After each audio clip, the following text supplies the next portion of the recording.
पापा, बड़ी मुश्किल से मुझे इस कॉलेज में एडमिशन मिल रहा है। मैंने फॉर्म भी भर दिया है। मैं सब कुछ अच्छे से मैनेज कर लूंगा। प्लीज रोकिए मत ना पापा, जाने दीजिए ना प्लीज। खुद उठता नहीं है, एक अंडा तक उबालने नहीं आता और बोल रहा है सब कुछ मैनेज कर लूंगा। मम्मी, जाने के पहले आपसे क्रैश कोर्स ले लूंगा बस। अरुण बेटा, तो यही कॉलेज में एडमिशन ले ले। अपने नूरगढ़ में भी तो एक इंजीनियरिंग कॉलेज है। पापा, नूरगढ़ एलपी इंजीनियरिंग कॉलेज हरिद्वार, वहां एडमिशन मिल रही है मुझे। वो कॉलेज इस कॉलेज से मच बेटर है। मम्मी, उसकी रैंकिंग वे अबव है। जो भी है, मैं तुझे वहां हॉस्टल में अकेले नहीं रहने दूंगी, कह देती हूँ। हाँ मम्मी, आपके डर का कोई लॉजिक नहीं है। इस हिसाब से तो मुझे गांव से ही बाहर नहीं जाना चाहिए। अरे ऐसा नहीं है रे, बस तू थोड़ा सा बड़ा हो जाए, उसके बाद जहां जाना है जाना। पापा, 19 साल का हो गया हूं, अब इससे ज्यादा और क्या बड़ा हो जाऊं? और कितना भी बड़ा हो गया, आपके और मम्मी के लिए तो हमेशा बच्चा ही रहूंगा ना। पापा प्लीज, मेरा करियर, मेरा फ्यूचर इस कॉलेज से जुड़ा है। प्लीज जाने दीजिए ना। आप दोनों यूं ही डर रहे हो। जब तक ये बाहर निकलेगा नहीं तो सीखेगा कैसे? और 1 महीने में डब्बू से डब्बू बच्चे सही हो जाते हैं हॉस्टल में। और हम तो खैर स्मार्ट है। विक्की, मम्मी पापा देखो, हम दोनों में से अरुण हमेशा पढ़ाई में स्मार्ट रहा है। हमेशा स्कूल में फर्स्ट या सेकेंड ही आता था। और एलपी इंजीनियरिंग कॉलेज जहां पढ़ने जा रहा है, टॉप का कॉलेज। आप ही मेरे सच्चे भाई हो। सच्चे भाई के बच्चे? भैया को पहले से पटा के रखा है ना? पटाया नहीं मम्मी, सिर्फ समझाया है। भैया ने सारी डिटेल्स देख ली इंटरनेट पे। हॉस्टल कैसा है, कॉलेज कैसा है, सब कुछ हो गया है। हाँ पा, कोई दिक्कत नहीं होगी। मैं खुद जाकर इसे सेटल कराऊंगा और टाइम टू टाइम खबर भी लूंगा। विकी, लेकिन अभी भी ये बच्चा है। पापा, यहाँ की बात अलग है। हम सब यहाँ हैं इसलिए प्रोटेक्टेड रहा है। जब ये हॉस्टल में अकेला रहेगा ना, तो अपने आप इंडिपेंडेंट बन जाएगा। प्लीज पापा, हाँ बोल दीजिए ना प्लीज।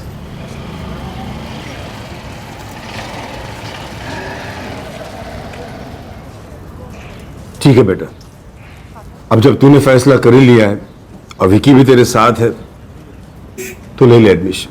नहीं रोकूंगा तुझे। यस, थैंक यू पापा, थैंक यू सो मच। खुश रहो। मम्मी, चिंता मत करो, मैं सब संभाल लूंगा। अच्छा, आप हंस दो ना मम्मी, हंस दो ना, हंस दो ना, हंस दो ना।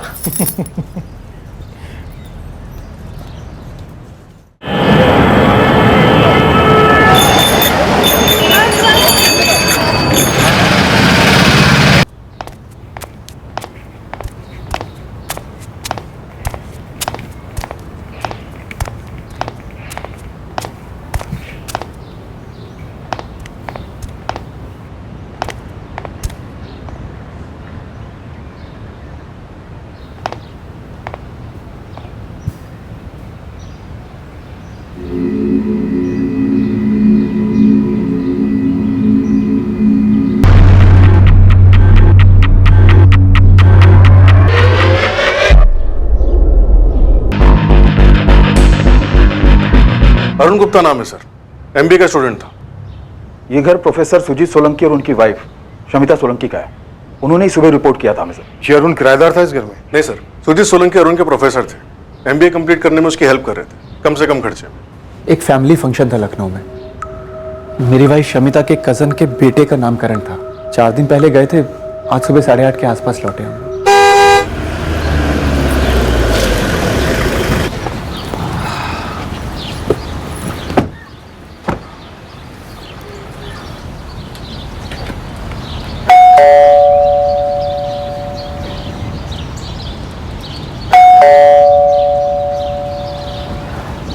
टाइम क्या हुआ है? 8:30 बजे। तो 8:30 बजे तक तो अरुण उठ जाता है ना? The number you have called is currently switched off. उसका फोन तो स्विच ऑफ आ रहा है। फिर मैंने शमिता से घर की चाबी ली और दरवाजा खोला।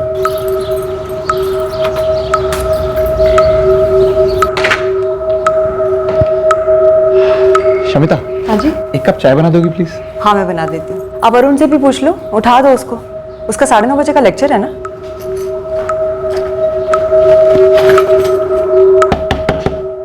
अरुण, अरुण,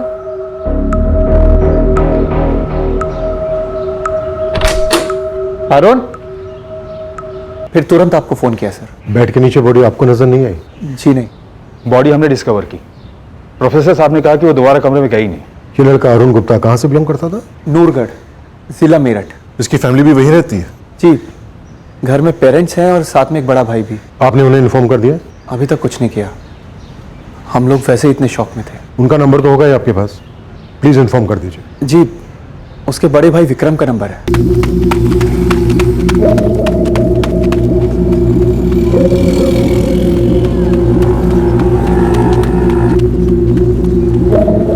बोलो बेटा, बाबूराम जी से कहना कि जब भी यहाँ से गुजरना हो तो पेमेंट कर दे, टेंशन न ले। जी मालिक। क्या बात है विकी? हरिद्वार से फोन आया था। अच्छा, अरुण का फोन था? पैसे वैसे चाहिए उसे? प्रोफेसर सुजीत का फोन आया था। क्या बात है विकी, इतना परेशान क्यों है? विकी, और मैंने मम्मी को भी कुछ नहीं बताया अभी तक। हरिद्वार में सब ठीक तो है ना बेटा? पापा अरुण, क्या हुआ अरुण को? सब ठीक तो है ना बेटा? तो कुछ बोलता क्यों नहीं विकी? क्या हुआ अरुण को? Brain haemorrhage. हेवी ब्लीडिंग हुई है, लेकिन मौत सफोकेशन से हुई है। गला घोंट दिया गया।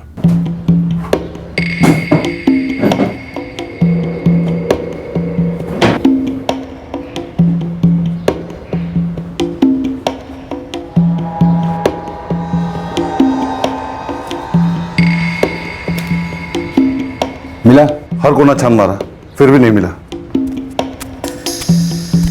सर, अरुण का फोन कमरे में नहीं है। अरुण का नंबर देंगे प्लीज?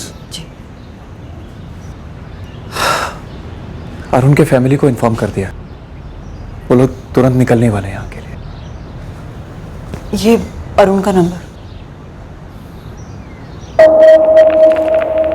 ये टॉवल इस्तेमाल हुआ होगा विक्टिम का गला घोंटने में। 10 से 11 घंटे पहले, मतलब कल 6 दिसंबर को रात 11 और 12 के बीच, राइट? करेक्ट। ये लड़का अरुण गुप्ता मेरठ के पास नूरगढ़ का रहने वाला था, हरिद्वार में एमबीए कर रहा था। मैं एलपी कॉलेज में सिविल इंजीनियरिंग पढ़ाता हूँ। अरुण मेरे बेस्ट स्टूडेंट्स में से एक था। दरअसल मैंने उसे एनकरेज किया था कि वो इंजीनियरिंग के बाद एमबीए करे, थोड़ी बहुत हेल्प भी की थी उसकी। आप लोग फैमिली फंक्शन के लिए लखनऊ गए थे 2 दिसंबर को? जी। तो 2 दिसंबर से लेकर 6 दिसंबर तक अरुण यहाँ घर पे अकेला था या फिर उसके साथ कोई और भी था, या घर में किसी और का आना जाना? जी नहीं। हमारी एक नौकरानी है शांति, लेकिन अभी वो छुट्टी लेके गांव गई हुई है।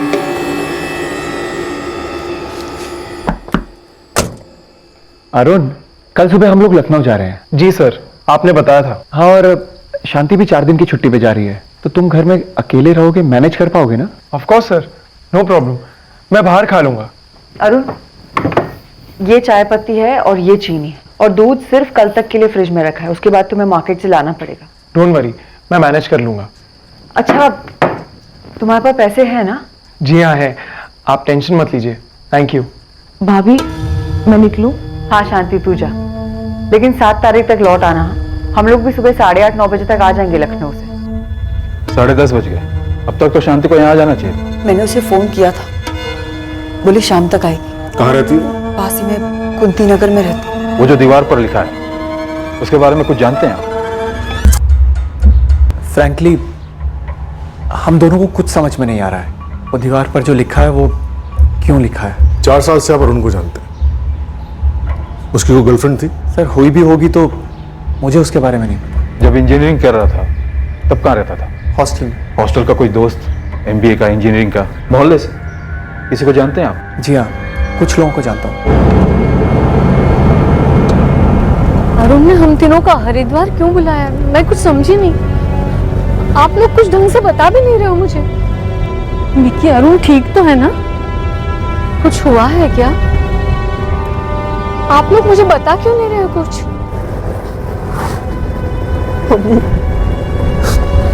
मम्मी, अरुण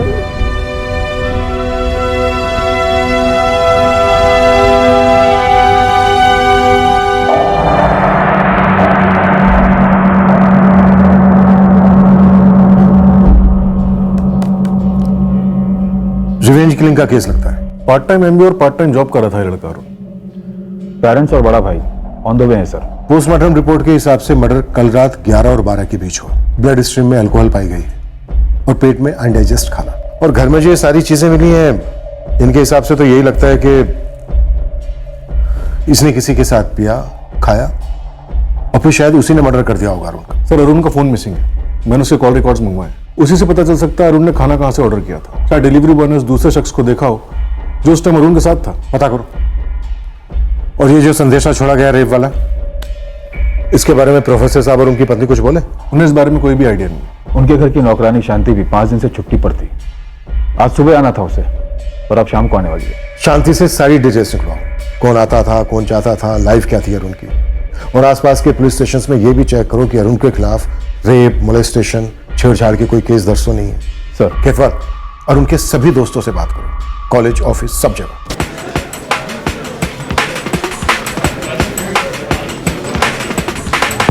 अरुण का कोई लड़की वाला चक्कर?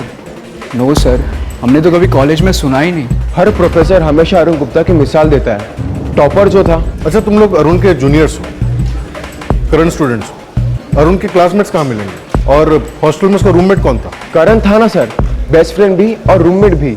कहाँ मिलेगा ये करण? यही हरिद्वार में सर, एक सिविल इंजीनियरिंग फॉर्म ज्वाइन की थी उसने। उसका कोई नंबर है तुम्हारे पास? हेलो करण रावत जी, मैं सब इंस्पेक्टर खेतवाल बोल रहा हूँ, रतन विहार पुलिस थाने से। जी बोलिए। अरुण गुप्ता को तुम अच्छे से जानते हो? मेरा कॉलेज का बेस्ट फ्रेंड है सर, हॉस्टल में मेरा रूममेट था। क्या बात है सर? अरुण अब इस दुनिया में नहीं रहा, इज डेड। क्या क्या बोल रहे हैं आप? कैसे, कब? मुझे तुमसे अरुण के बारे में बहुत ही अर्जेंट बात करनी है। तुम इस वक्त कहाँ पे हो? सर मैं सुखराय वाला साइड पर हूँ। तुम जल्द से जल्द कब तक आ सकते हो? मैं अभी निकलता हूँ सर, पर आप मुझे बताएंगे ये सब कैसे हुआ, कब हुआ? नाम है अरुण गुप्ता, उम्र 23 साल। उसका फोटो भेजा है, रिकॉर्ड चेक करो। 23 साल का अरुण गुप्ता है। इसके खिलाफ कोई रेप या अटेम्प्ट टू रेप की कंप्लेन है आपके थाने में? हाँ। कोई पेंडिंग केस है? 4 साल से हरिद्वार में है। हर पेंडिंग केस, बेल केस सब चेक कर लो, कुछ भी छूटना नहीं चाहिए। इन 4 सालों में उसने अपने भविष्य की मजबूत नींव रखने में कुछ कामयाबी हासिल की थी। अरुण एक मेहनती, पढ़ाकू और गुड स्टूडेंट के नाम से जाना जाता था। उसकी मिसालें दी जाती थी। क्या अरुण के व्यक्तित्व का कोई ऐसा पहलू था जिसके बारे में किसी को पता नहीं था? अरुण जहां रह रहा था उस घर में उस रात क्या हुआ था, यह सवाल अरुण के सभी जानने वालों के मन में उठ रहा था। मैं कैसे बता सकती हूँ कौन आया था? मैं तो उस रात 1 दिसंबर को छुट्टी पर थी और उसके अगले दिन मेम साहब सुबह सुबह लखनऊ के लिए निकल गए। उस दिन के बाद मैं आज काम पर आई हूँ। छुट्टी पर जाने से पहले, जब से अरुण उस घर में रह रहा है, उसके किसी दोस्त को आते हुए देखा तुमने? नहीं। कभी नहीं? नहीं साहब, नहीं देखा है। कब से काम कर रही हो? 2 साल। करण भी मेरा स्टूडेंट था, अच्छा स्टूडेंट था, अरुण की तरह। 5 और 6 दिसंबर के बीच की रात अरुण के साथ कोई था, ड्रिंक्स ली गई, खाना खाया गया और उसके बाद अरुण का मर्डर हो जाता। मुझे तो पता भी नहीं था कि अरुण पीता है। मतलब अरुण ने इससे पहले कभी भी घर पर ड्रिंक्स नहीं ली? हमारे घर पर कभी नहीं। अगर हॉस्टल में कभी ली हो तो बात अलग है। दीवार पर ये रेप वेप के बारे में लिखा जाना इतना घिनौना और भद्दा है कि ये सब कुछ हम अरुण के साथ रिलेट नहीं कर पा रहे। अच्छा, अरुण कभी किसी फ्रेंड को घर पे लेके आया? कोई भी लड़का या लड़की? सर 6 महीने से हमारे साथ रह रहा था। इस दौरान मैंने तो कभी नहीं देखा। अच्छा लड़का था अरुण, काम भी करता था, पढ़ाई भी करता था। मम्मी का रोना रोक ही नहीं रहा है। लाडला था अरुण उनका। पापा मम्मी को संभालने की कोशिश कर रहे हैं।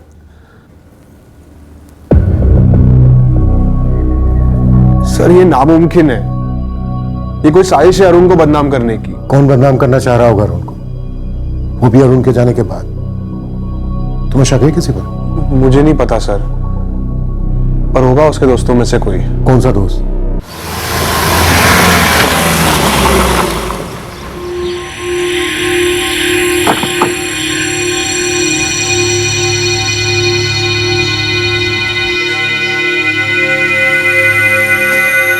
बॉडी शाम तक हैंडओवर कर दी जाएगी।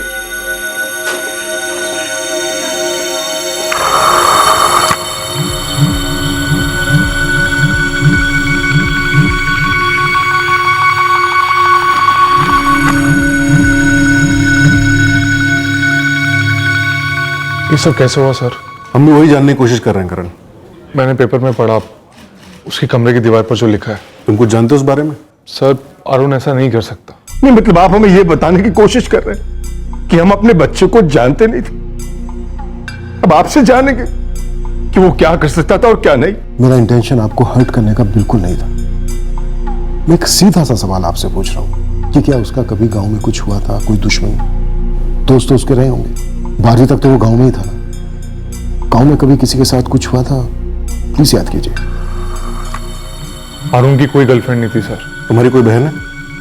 नहीं सर। और सर अरुण ऐसा लड़का नहीं था जो किसी लड़की के साथ। वो किसी लड़की के साथ का तो अभी पता नहीं, लेकिन उसके साथ कोई था। अरुण के कॉल रिकॉर्ड्स अभी तक आए नहीं है, पर इतना श्योर है कि वो जो कोई भी था या थी अरुण के बहुत करीबी था।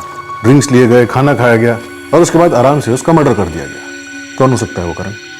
मैं तो नहीं था सर। और कौन हो सकता है? मुझे इस टाइम कुछ नहीं सोच रहा सर।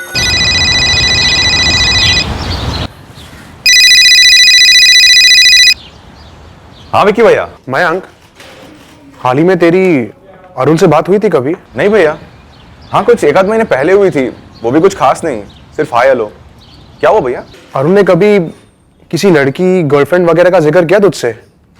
कोई रिलेशनशिप या कुछ? नहीं तो, लेकिन माजरा क्या है भैया? मैं बाद में बात करता हूँ। हेलो हेलो विक्की भैया। ये मयंक की स्कूल फ्रेंड है? हाँ सर, दोनों पहली से 12वीं तक साथ ही पढ़े थे गांव में। अरुण का एडमिशन यहाँ हो गया और मयंक का गांव के कॉलेज में। किसी लड़की का लफड़ा था जरूर। ये जो मैसेज छोड़ा इससे तो यही लगता है कि रिवेंज के लिए, मेरा मतलब बदले की भावना से किया गया मर्डर लगता है। मेरा बच्चा इतनी गिरी हुई हरकत कर ही नहीं सकता। ये माजरा कुछ और है। क्या है ये आप पता कीजिए। ओके करण, बात करो अपने सारे बैचमेट से। छोटी से छोटी डिटेल भी काम की होगी। मैं जो हेल्प कर सकता हूँ करूंगा। अरुण मेरा बहुत ही क्लोज दोस्त था सर।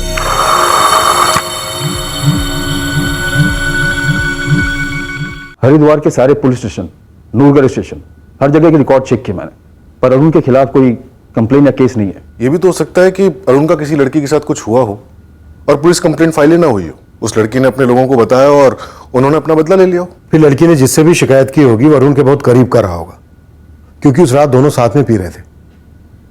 या फिर यह भी हो सकता है कि दीवार पर जो ये लिखा गया ये पैंतरा हो हमारी इन्वेस्टिगेशन को गुमराह करने के लिए। रेप हुआ ही ना हो, जैसा कि अरुण के फादर ने कहा, माजरा कुछ और ही हो।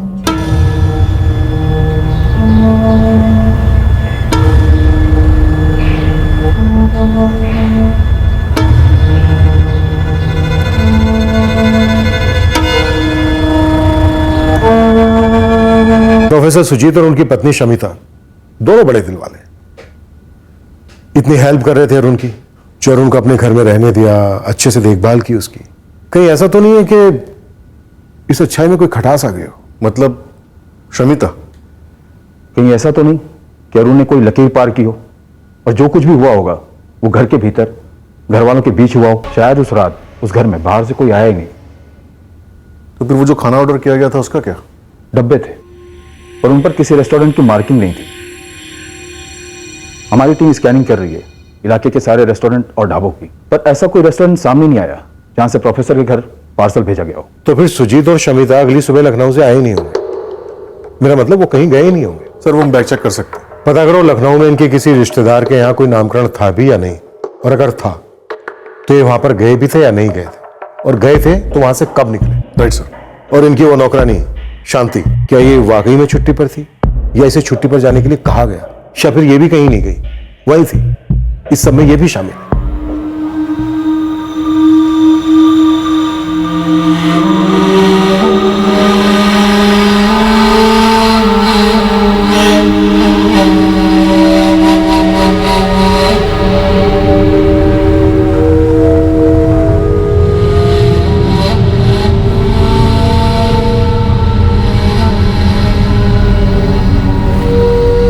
क्या क्राइम सीन की दीवार पर लिखा गया वो संदेशा वाकई में पुलिस को गुमराह करने की एक चाल थी, या पुलिस की मौजूदा लाइन ऑफ इन्वेस्टिगेशन गुमराह हो रही थी क्योंकि वो उस संदेशे को एक मिसलीड, एक चाल समझकर चल रहे थे?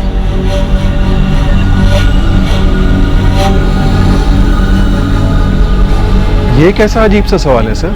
सीधा सवाल है चरण जी। आपके पड़ोस में एक 23 साल के नौजवान का भयंकर कत्ल हुआ है। सवाल जैसा भी लगे, जवाब दीजिए। आपके इस सवाल का क्या जवाब दें हम सर, क्योंकि पिछले इतने सालों में प्रोफेसर साहब और शमिता जी के बीच ऊंची आवाज में बात भी नहीं सुनी है। और पिछले 6 सालों से हम अच्छे पड़ोसी हैं सर। ढूंढने जाएंगे तो ऐसी डिसेंट फैमिली नहीं मिलेगी। पर हाँ, उनके घर के अंदर चुपचाप कुछ पक रहा था तो हम क्या कह सकते हैं, लेकिन हमें नहीं लगता कि ऐसा कुछ था कभी। अंदर मतलब हमारे घर के अंदर? आपका सवाल क्या है, क्लियरली पूछेंगे आप?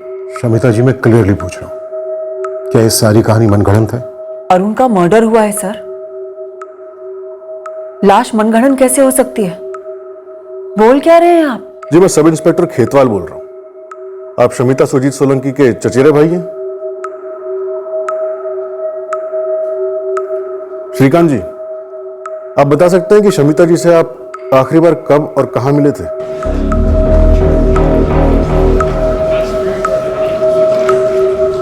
दीवार पे किसने लिखा है वो मैं कैसे जान सकती हूँ? जानती तो तुम बहुत कुछ हो शांति, बनो मत। 2 साल से काम कर रही हो, इस घर में रहने वालों की नस नस से वाकिफ हो तुम। दिन में काफी टाइम घर में ही काम करती हो ना तुम? करती हूँ साहब, पर डरो मत। मैं ये नहीं कह रहा कि तुमने कुछ किया, किसी और ने किया, पर शायद तुम कुछ जानती हो। जो कुछ भी जानती हो साफ साफ बता दो। शांति, तुमने खुद छुट्टी ली थी या तुम्हारी शमिता भाभी ने तुम्हें छुट्टी पर जाने को कहा था? छुट्टी मैंने खुद से ली थी। मैंने शमिता भाभी से बात भी की थी। क्यों गोल गोल सर्कल में बात कर रहे हैं आप? मैं आपका हिंट अच्छी तरह समझ रही हूँ। आप यही कहना चाहते हैं ना कि अरुण की और मेरे बीच अफेयर था और ये बात मेरे पति को पता चल गई, इसलिए गुस्से में आकर मेरे पति ने अरुण का मर्डर कर दिया और अब मैं अपने पति को बचाने की कोशिश कर रही हूँ। यस, मिसेस शमिता सोलंकी, क्या सब कुछ ऐसा ही है?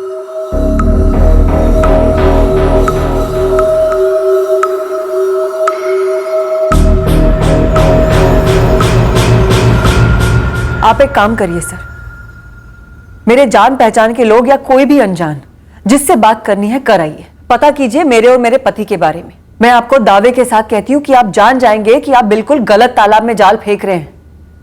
यहां आपको कोई भी सड़ी हुई मछली नहीं मिलने वाली है। आप कितना भद्दा, कितना शर्मनाक आरोप लगा रहे हैं सर। आप मुझे बदनाम कर रहे हैं, जबकि मैं और मेरे पति अरुण की बदनामी को मिटाने की कोशिश कर रहे हैं।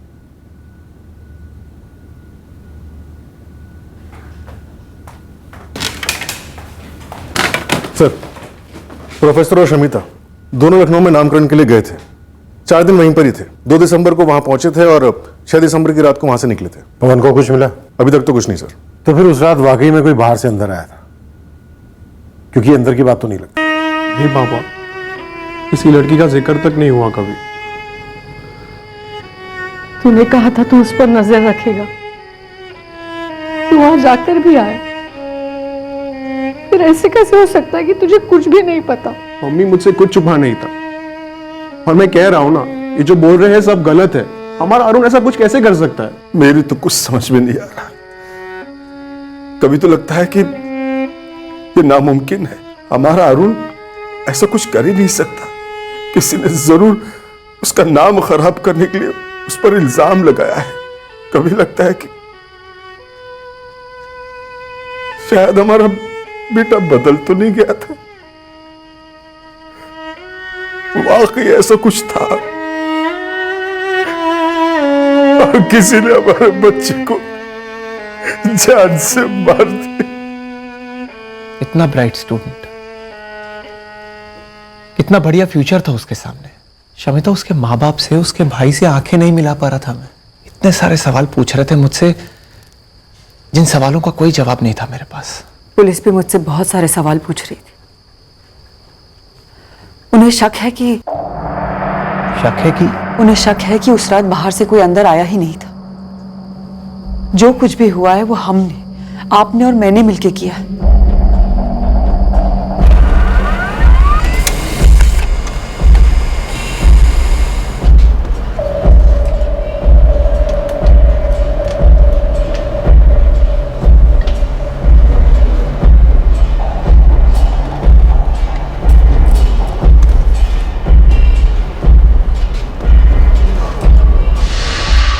सर, अरुण के दोस्त करण के फोन रिकॉर्ड्स एकदम क्लीन है। कत्ल की रात वो अपनी साइड रायवाला पे था। शमिता और प्रोफेसर सुजीत के भी रिकॉर्ड्स में ऐसा कुछ है नहीं। और अरुण के फोन रिकॉर्ड से भी कुछ नहीं मिला? नो सर, किसी भी रेस्टोरेंट को कोई भी कॉल नहीं किया गया। फ्रेंड्स के कॉल? 1 महीने से तो कोई नहीं। उसके पहले करण और उसके गांव का दोस्त मयंक और कुछ दोस्तों के कॉल्स थे, पर कत्ल की रात और उसके कुछ दिन पहले तक कोई कॉल्स नहीं। किसी लड़की का कॉल नहीं? कॉलेज से या फिर कहीं और से? No sir. तो फिर कौन है वो लड़की जिसके रेप के बदले में अरुण को मार डाला गया?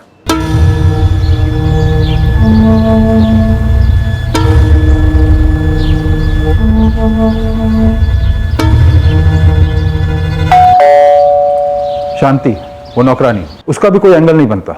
मैंने चेक किया, कॉलोनी के काफी घरों में काम करती है वो, सभी जगह से क्लीन चिट है। सर, अगर शांति और अरुण के बीच कुछ होता तो कोई ना कोई सुराग जरूर निकलता। तो फिर कौन? शायद खाना डिलीवर करने वाले ने मर्डर कर दिया हो। खाने के डब्बे कहां से आए थे ये अभी तक हमें पता नहीं चला। सर, अभी भी हमारी टीम स्कैन कर रही है सारे फूड जॉइंट्स, पर नो सक्सेस सर। लगता है हमारा पहला अनुमान ही सही है, खाना कहीं बाहर से आया ही नहीं। सर, अगर घर के अंदर ही अंदर कुछ हुआ हो तब भी हमारे पास कोई ठोस सबूत नहीं है जिससे हम इस शमिता और सुजीत को धर सके। कहीं अतीत के किसी कांड का बदला तो नहीं? अरुण का अतीत क्या था, पता करो।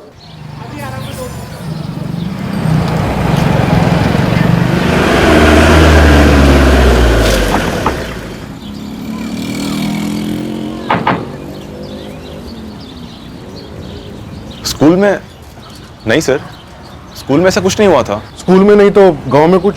काफी अच्छे दोस्त थे तुम उसके, एक दूसरे के साथ सारे राज भी शेयर करते हो। बताओ मैम, स्कूल में, गांव में या हरिद्वार में कोई ऐसा किस्सा है जो हमें मालूम होना चाहिए? आप जैसा सोच रहे ऐसा कुछ नहीं है, और अगर होता तो अरुण मुझे जरूर बताता, कम से कम जब तक यहाँ था तब तक। हाँ, अगर वहाँ जाकर कॉलेज में कुछ हुआ हो तो हो सकता है उसने मुझसे छुपाया हो, लेकिन सर अरुण ऐसा कभी नहीं कर सकता। ये बात मैं आपको दावे के साथ कह सकता हूँ। कोई है जो उसे फंसाने की कोशिश कर रहा है। बात कुछ और है और हो कुछ और रहा है। तुम्हारी कोई बहन है? नहीं सर। सर, कहीं वाकई में कोई और माजरा तो नहीं है? अगर हो भी तो क्या माजरा हो सकता है पवन? अरुण MBA कर रहा था, एक पार्ट टाइम जॉब कर रहा था। चलो माना वो दीवार पर की गई लिखाई एक चाल थी, लेकिन क्या छुपाने के लिए चली गई होगी वो चाल? अच्छा खासा अपना फ्यूचर बना रहा था वो लड़का।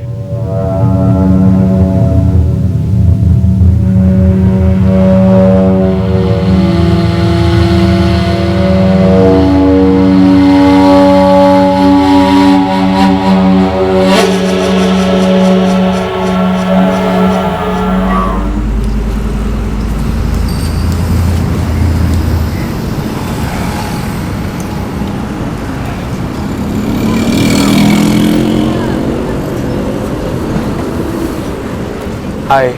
तो बताओ, ऐसी क्या बात है जो तुम मुझसे कॉलेज में नहीं कर सकते?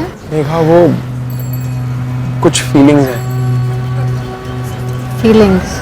मेरे दिल में तुम्हारे लिए, सोचा बोल देना चाहिए। अरुण, इतना टाइम क्यों लगा दिया बोलने में?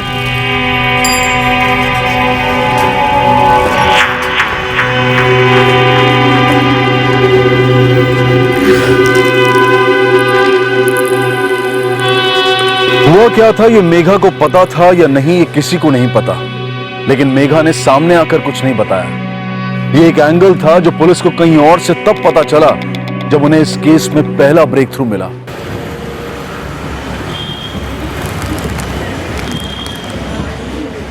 हाँ साहब, ये हमारे यहाँ का डब्बा है। ये KP मतलब कढ़ाई पनीर और ये MKD मतलब माँ की दाल। ये मेरे लिखा हुआ है, इससे पार्सल भेजने में आसानी होती है सर। ये बंदा जानते हो उसे? अरे ये तो वही लड़का है ना जिसका 4 दिन पहले मर्डर हुआ था। लड़के को पहचानते हो, ये भी जानते हो कि मर्डर हुआ है, फिर भी सामने से आया नहीं हमें बताने। ये खाना तुम्हारे यहाँ से लेता था। साहब, ये लड़का अरुण कभी फोन करके खाना नहीं मंगाता था, खुद आता था और खाना खाता था, कभी पैक करा के भी ले जाता था। 6 की रात को भी आया था? हाँ साहब। योगेश जी, 1 कढ़ाई पनीर, 1 माँ की दाल और 8 रोटियां। गर्मा गर्म रोटियां देता हूं, बस एक 20 मिनट बैठो जरा। ठीक है, मैं वेट करता हूँ। हाँ हाँ। 8 रोटियां? कोई और भी था उसके साथ? हाँ साहब, कोई था, उसका दोस्त मालूम हो रहा था। 1 कढ़ाई पनीर, माँ की दाल, 8 रोटी पार्सल।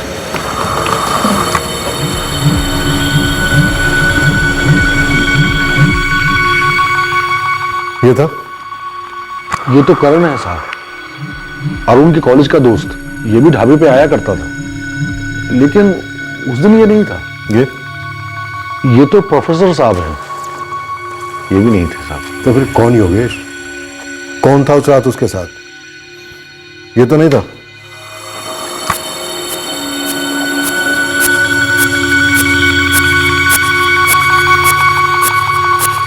नहीं साहब, इनको भी कभी मैंने अरुण के साथ नहीं देखा। तो फिर अब कैसे बताऊं आपको साहब कि वो कौन था? लेकिन वो जो भी लड़का था वो अरुण की उम्र के बराबर ही लग रहा था, और उस रात से पहले मैंने कभी उसे अरुण के साथ नहीं देखा।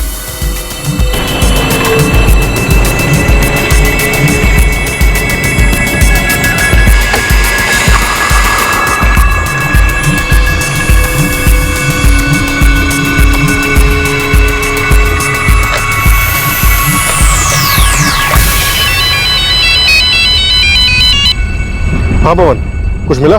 मिल गया, लग गया निशान।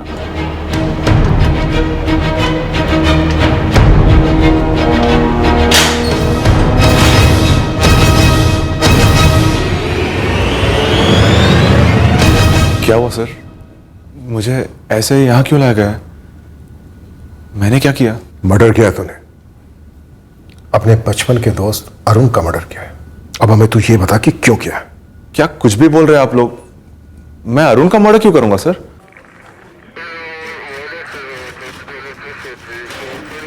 उस रात अरुण के साथ यही लड़का था, लेकिन इसका नाम वाम नहीं मालूम मुझे। कोई नहीं, हमें मालूम है। ये कढ़ाई पनीर, मां की दाल, 8 रोटी पार्सल। सुन, मैं क्या कह रहा हूं, 2 बियर भी ले लेते हैं, फिर तुझे एक न्यूज भी देनी है। कैसी न्यूज? अरे यार, बियर पीते पीते बताऊंगा ना, डबल मजा। अच्छे से पूछा तुझसे, इज्जत के साथ, कि अरुण से आखिरी बार तू कब मिला था? क्या बोला तूने? 1 महीने पहले, जबकि 6 दिसंबर को तू उसके साथ था। तूने उसके साथ बियर पी, खाना खाया और फिर उसका कत्ल कर दिया। अब तू हमें सिर्फ ये बता कि तूने ऐसा क्यों किया, माजरा क्या था? देख बेटा मयंक, अब तेरी पोल खुल चुकी है। तेरे कॉल रिकॉर्ड्स बताते हैं कि 6 दिसंबर को तू हरिद्वार में था। एक ढाबे वाला आई विटनेस भी है, और खुद तेरे माँ बाप ने बोला कि 6 दिसंबर को तू हरिद्वार आया था। अब बोल, ऐसे ही बोलेगा या पहले पिटेगा और फिर बोलेगा?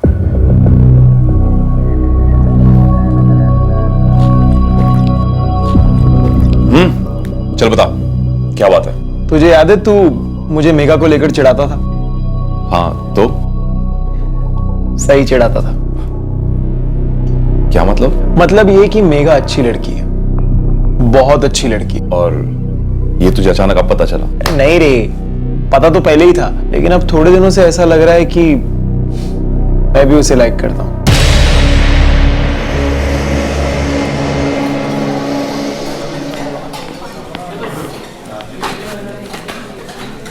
सो सॉरी यार, लाइब्रेरी में अटक गया था। कोई बात नहीं, बैठ। और बता, बाकी सब ठीक? First class. तो सुना अरुण, अच्छा हुआ तुम मुझे यहाँ मिल गए। मुझे तुम्हारे नोट्स लौटाने थे। एंड हाँ, थैंक यू सो मच, तुम्हारे नोट्स ने तो मेरी जिंदगी बचा ली। ये लो। अरे नहीं नहीं यार, थैंक यू किस बात का? अच्छा मेघा, ये मेरा दोस्त मयंक है। मयंक, मेघा। हाय मयंक। हाय मेघा। अच्छा मेघा, बाय बाय, फिर मिलते हैं। ठीक है, बाय। एकदम से भाई क्यों बोला? वो वेट करी थी तो उसे बैठने बोलेगा। अरे नहीं नहीं, ऐसी कोई बात नहीं। अबे हाँ, वो पैसा वाला लोग दे रही थी। पैसा वाला? अरे क्लासमेट है यार, सिर्फ फ्रेंड है। मतलब सिर्फ फ्रेंड, गर्लफ्रेंड नहीं? अरे नहीं नहीं यार, ऐसा कुछ नहीं है। साले, तू तो हमेशा से बोलते आया कि तुम दोनों सिर्फ फ्रेंड्स हो और तुम्हारे बीच ऐसा कुछ नहीं है। पिछली बार भी जब मैंने तुझे फोन किया था, तब भी मैंने तुझसे मेघा के बारे में पूछा था, और तब भी तूने मुझे यही कहा कि तुम दोनों सिर्फ फ्रेंड्स हो। अरे तब मैंने उसे प्रपोज नहीं किया था ना यार। लेकिन तूने कभी बताया नहीं तुझे प्रपोज करने वाला है। अरे यार, तो अब बता रहा हूँ। तुझे याद है जब तूने मुझे कहा था कि वो मुझे लाइक करती है, उसके बाद मुझे ऐसा रियलाइज हुआ कि शायद मैं भी उसे लाइक करता हूँ, तो कर दिया प्रपोज। और फिर क्या, वो बोली कि इतना टाइम क्यों लगा दिया प्रपोज करने में। स्माइल किया और हाथ पकड़ा तो करंट। यार बता नहीं सकता कि क्या फीलिंग है। हम दोनों की ऐसी ट्यूनिंग है ना कि बिना कुछ बोले ही सब कुछ समझ आ जाता है। वो होता है ना टेलीपैथी की तरह, बस यही न्यूज थी। अरुण ने कहा था कि उसे मेघा में कोई इंटरेस्ट नहीं है, और फिर मुझे बिना बोले उसने उसे प्रपोज कर दिया, जबकि मैं वेट कर रहा था मेघा को प्रपोज करने के लिए। एक दिन मैं अरुण को मिलने उसके कॉलेज गया था, उसका वेट कर रहा था कैंटीन में, जब हाय मयंक। हाय मेघा। अरुण का वेट कर रहे हो? हाँ, वो क्लास में है। वैसे तुम भी सेम क्लास में हो ना? हाँ, लेकिन मैं ना इतनी सिंसियर नहीं हूँ, मुझे बंक करके एंजॉय करने में बड़ा मजा आता है। मतलब तुम मेरी जैसी हो। मेरी और मेघा की खूब जमी, दोस्ती हुई, हमने नंबर्स भी एक्सचेंज कर लिए। मेघा और मैं फोन पर भी चैट करने लगे थे। मैं रेगुलरली मेघा से मिलने यहाँ आने लगा, कुछ ज्यादा ही रेगुलरली। तो तुझे प्यार हो गया था मेघा से? हाँ सर। अरुण को उसमें कोई इंटरेस्ट नहीं था, मैं उसे प्रपोज करने वाला था सर, और तभी उस अरुण ने। यार मैं भी कितना बेवकूफ था, पूरे कॉलेज के वक्त समझ ही नहीं पाया कि वो भी मुझे लाइक करती है। पर कोई बात नहीं, देर है दुरुस्त है। ऐसे एक बात बताऊं, एक तरीके से ना ठीक ही हुआ। अब देखना, मेरी जॉब भी है, डेट पर लेकर जाने में भी दिक्कत नहीं होगी। और वैसे भी अब हम दोनों सीरियस हैं। क्या अबे तू कुछ बोलेगा या ऐसे ही चुप रहेगा? अगर मैं ये कहूं कि मुझे भी मेघा से प्यार है और मैं भी उसे प्रपोज करने वाला था तो मैं तुझे मार डालूंगा जान से। उस हिसाब से तो मुझे भी तुझे अब भी जान से मार देना चाहिए। ए मयंक, फालतू बात मत कर। तू क्या सच में मेरे को प्रपोज करने वाला है? वो दीवार पे मैंने ऐसे ही लिख दिया था सर, ताकि कभी पकड़ा ना जाऊं, क्योंकि मेरी कोई बहन नहीं है। लेकिन सर मुझे ऐसा नहीं करना चाहिए था। अरुण मेरे बचपन का दोस्त था और मैंने उसी के साथ इतना गलत किया। सर प्लीज मुझे माफ कर दीजिए सर। ये माफी की दलील है अब तू कोर्ट में देना। हम गुनहगार को पकड़कर सिर्फ कटघरे में खड़ा करते हैं। मैं सच कह रहा हूं, मुझे दिल से अपने किए पे पछतावा है सर प्लीज। अच्छी बात है तुझे पछतावा है, अब जेल में जमकर पछताना। खूब टाइम मिलेगा तुझे वहां पर, और शायद एक सीख भी मिल जाए कि किसी को रास्ते से हटाने से कोई लाइन क्लियर नहीं होती है। और रही बात मेघा की, अगर उसने अरुण को हां बोल दिया था तो तेरे लिए तो ना ही था ना। भूल जाता, उसे छोड़ देता। पहले था कुछ दिन दर्द के अंधेरे में, अब जिंदगी भर मायूसी के अंधेरे में रहेगा तो। जिंदगी भर। सर मेघा को बुलाया है, ऑन द वे है। ये कैसे हो सकता है कि अरुण के फोन रिकॉर्ड से मेघा का नाम नहीं उभरा? सर वो लोग फोन पे बात नहीं करते थे, चैट ऐप यूज करते थे। जब तक कॉलेज में थे तो हार्डली बातें होती थी उनके बीच, वो भी आमने सामने, कैंटीन या लाइब्रेरी में। बाकी प्रपोज करने के बाद से सिर्फ चैट ऐप यूज होता था। आगे से सभी केसेस में, खास करके यंगस्टर्स के केसेस में, फोन रिकॉर्ड्स के साथ साथ चैट रिकॉर्ड्स भी निकलो। अगर ये हमने पहले से किया होता तो ये केस कब का क्लोज हो गया होता। तुम दोनों प्यार करते थे एक दूसरे से, अरुण का मर्डर हुआ, झूठा इल्जाम लगा उस पर, फिर भी तुम आगे नहीं आई पुलिस की हेल्प करने के लिए। मुझे कुछ समझ नहीं आ रहा था। मैं बहुत ज्यादा टूट चुकी थी और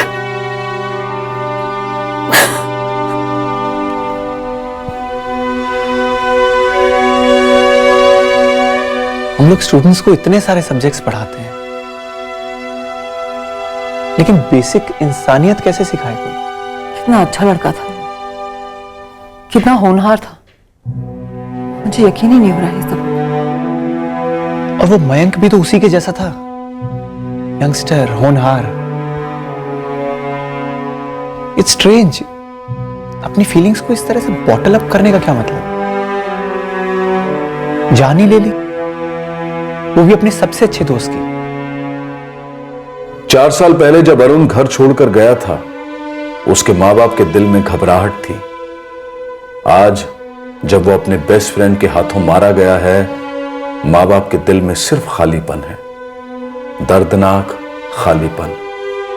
ये कैसा गुस्सा है, ये कैसी वंचित होने की भावना है जो इंसान को ये सोचने पर मजबूर करती है कि अपने अरमानों की तृप्ति किसी की लाश पर भी जायज है। यह आक्रोश होश की सीमा क्यों पार कर जाता है? क्यों धकेलता है इंसान को कत्ल जैसे भयंकर जुर्म की तरफ। अफसोस, खेद, पश्चाताप, ये सारी भावनाएं सही मायने में गलती को सुधारने में बहुत काम आती हैं, लेकिन जुर्म गलती नहीं है।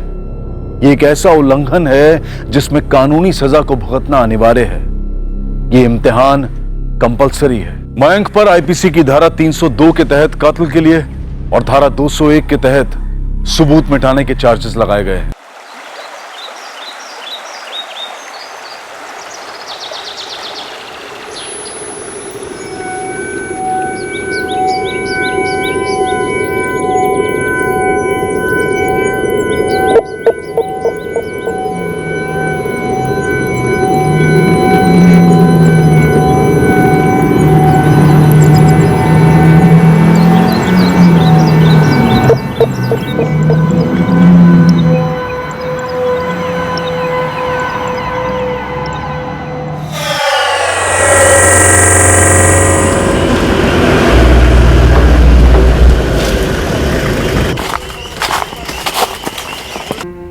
बॉडी पर से विक्टिम की पहचान करने के लिए कुछ भी ना मिले, ना ही कोई और लीड, तो सेकंड स्टेप क्या होना चाहिए? इन्वेस्टिगेशन स्टार्ट कैसे होगी? मिसिंग कंप्लेंट से और पोस्टमार्टम की रिपोर्ट से पता चल जाएगा कि विक्टिम की एज क्या थी और टाइम ऑफ डेथ क्या था। लेकिन विक्टिम की फिजिकल डिटेल से मैच करती हुई कोई भी मिसिंग कंप्लेंट इलाके में दर्ज ना हो तो मे बी क्राइम सीन को दोबारा स्कैन करना चाहिए, शायद कुछ मिल जाए। बिल्कुल सही। इस केस में हम लोगों ने भी क्राइम सीन को दोबारा से स्कैन किया, तब जाके एक सुराग हाथ लगा, पर उस सुराग ने ऐसा खुलासा किया जिसे हम ढूंढ ही नहीं रहे थे। मतलब सर?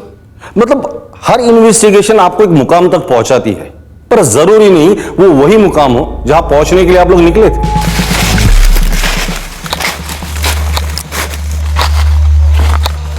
आइए सर, वो देखिए उधर। सर पे शायद किसी भारी चीज से वार किया गया। बॉडी भी पूरी तरह से गल चुकी है, शायद काफी दिनों से यहाँ पड़ी होगी। आखिरी बार कब राउंड मारा था इस तरफ? कई दिन हो गए सर। वैसे मैं और मेरा पार्टनर हर सोमवार को ये इलाका कवर करते हैं, पर दूसरी तरफ डबल ड्यूटी लगी थी, इसलिए कई दिनों बाद आज सुबह ही यहाँ आना हुआ। और उसी बीच लाश जंगल में फेंक दी होगी।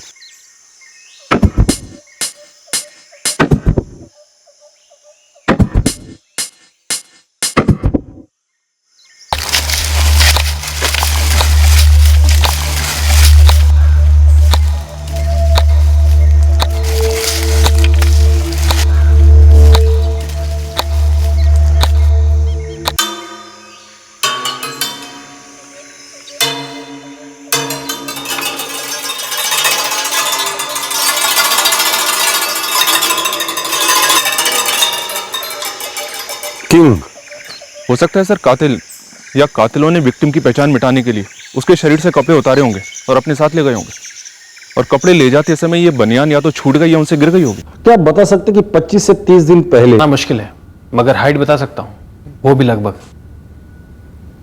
ये भी तो हो सकता है कि ये बनियान विक्टिम की है ही नहीं। लोग जंगल में कई चीजें फेंकते हैं, कूड़ा कचरा न जाने क्या क्या। ये बनियान भी वैसे ही फेंक दी होगी। हो सकता है कि जो लाश हमें मिली है उसका और इस बनियान का कोई लेना देना ही ना हो। सकता है सर। क्राइम सीन से हमें बस यही एक लीड मिली है। एक दूसरी डिटेल है विक्टिम की उम्र 32 से 40 साल के बीच। एक काम करता हूं सर, मिसिंग कंप्लेंट से शुरू करता हूं और उसके बाद इस बनियान की भी इंक्वायरी करता हूं। देखते हैं ये बनियान हमें कहां तक लेकर जाती है।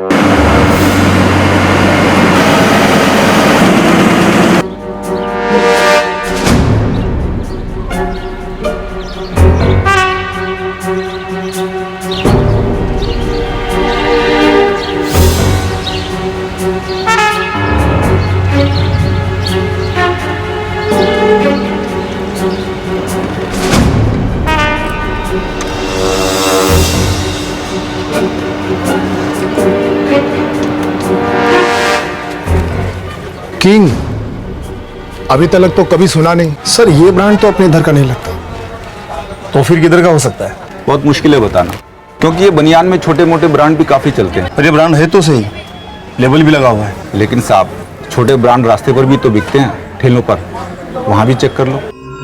कोई भी मिसिंग कंप्लेंट नहीं मिली। मैंने डेट को थोड़ा पीछे करके भी चेक किया।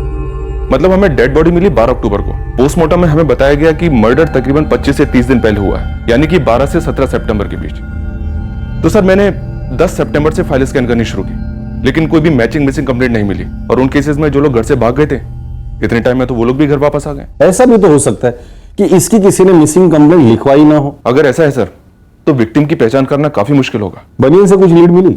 नहीं सर, शायद ये ब्रांड काफी छोटा ब्रांड है सर, किंग ब्रांड। अब बाई चांस अगर हमें कोई दुकानदार ऐसा मिलता है जिसने इस ब्रांड की बनियान बेची हो, तभी शायद हमें कोई लीड मिल सकती है सर। एक अनडिटेक्टेड केस, एक अनसुलझा मर्डर केस। और वो बनियान, उससे कोई लीड नहीं मिली? मिली ना, एक ऐसी लीड मिली जिसने सबको हिलाकर रख दिया था, हमें भी।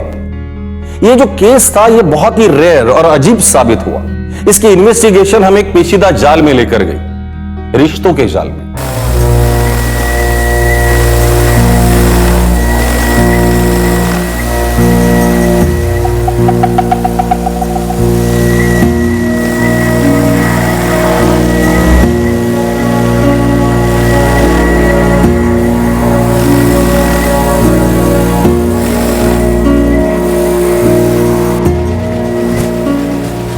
सीमा काय आज भी नहीं आया?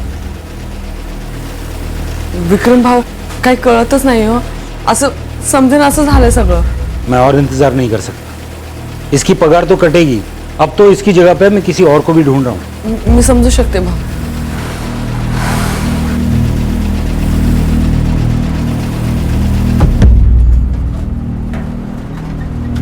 अरे भाई चलना, जल्दी करना, निकलना है, चल।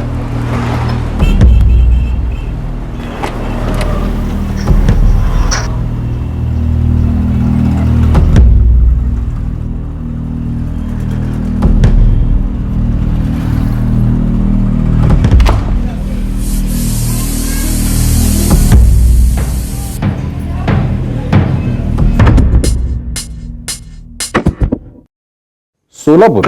हो साहब, मैंने यहाँ एक कपड़ों की दुकान में पूछताछ की। वहां का मालिक बोला ये किंग ब्रांड सोलापुर में चलता है।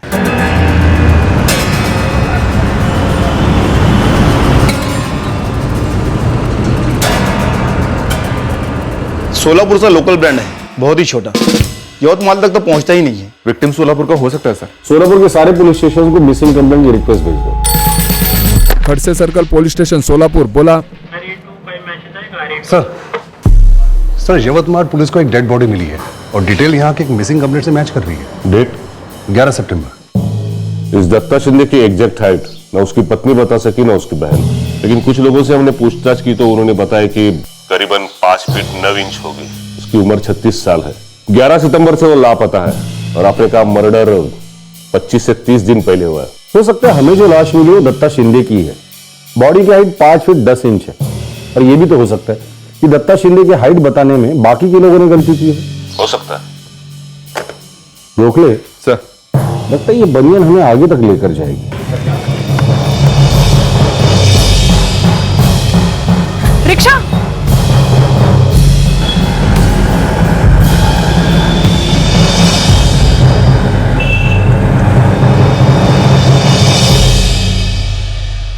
कहाँ जा रहे हो? सीमा, मेरे को आने में देर हो जाएगी, लेकिन खाना इधर ही खाऊंगा मैं। दत्ता, तुम फिर से पीने जा रहे हो? फिर से? क्या मतलब फिर से? सुबह से एक बूंद भी नहीं पी है मैंने। हाँ, तो हर रोज पीना जरूरी है क्या? ये मेहनत की कमाई शराब में डुबा रहे हो, शर्म नहीं आती तुम्हें?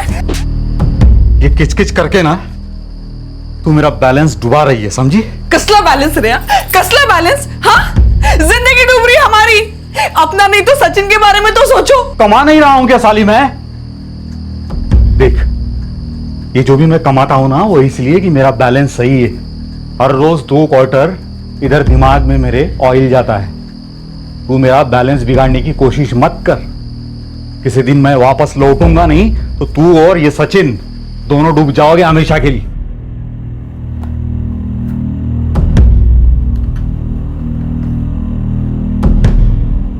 अरे तुमने कहा दत्ता शिंदे 11 सितंबर को गायब हुआ, फोटो पर भी यही लिखा है, पर कंप्लेंट तो 15 सितंबर को दर्ज हुई है। दत्ता की पत्नी सीमा और उसकी बहन सुजाता 15 सितंबर को ही आई थी। उनके पीने को लेकर बहुत झगड़े होते थे, लेकिन वो जितना भी पीते थे घर हमेशा लौटते थे, खाना खाते थे और फिर सो जाते थे। 11 सितंबर को भी ऐसे ही झगड़ा करके चले गए थे साहब। और अब 4 दिन बाद आ रही है मिसिंग रिपोर्ट लिखाने के लिए। 2 दिन तो मैं खुद उन्हें ढूंढती रही, फिर जब वो काम पर भी नहीं लौटे तो मैं उनकी छोटी बहन सुजाता के पास चली गई। हो सर, दादा कभी कभार झगड़ा करके हमारे घर रुक जाते थे। सीमा वहीने को भी वही लगा कि दादा हमारे घर में है। फिर हम दोनों ने मिलकर उन्हें बहुत ढूंढा साहब, पर किसी को कुछ नहीं मालूम। इस दत्ता शिंदे की पीने की आदत को लेकर उसकी और उसकी पत्नी की सालों से मचमच चल रही थी। लगा कुछ दिन के लिए घर छोड़ के चला गया होगा। सर हमने पूरा सोलापुर खंगाला, रेलवे स्टेशन, बस स्टॉप, लेकिन ये दत्ता कहीं नहीं मिला। हर जगह हमने इसके फोटो, उसके डिटेल्स भेजे थे। लेकिन हमारे थाने में दत्ता का ना तो कोई फोटो आया और ना ही केस डिटेल। इस दत्ता का कोई यवतमाल कनेक्शन या उसकी बहन या बीवी का? नहीं सर। साहब ये मेरा दत्ता दादा नहीं है। ये कौन है ये? देखिए मानता हूं कि ऐसे हालात में पहचानना बहुत मुश्किल है। तो फिर आप हमें ये क्यों दिखा रहे हो? सीमा जी, ये बनियान देखिए। ये बनियान हमें लाश के पास मिली है। क्या आपके पति इस ब्रांड की बनियान पहनते हैं?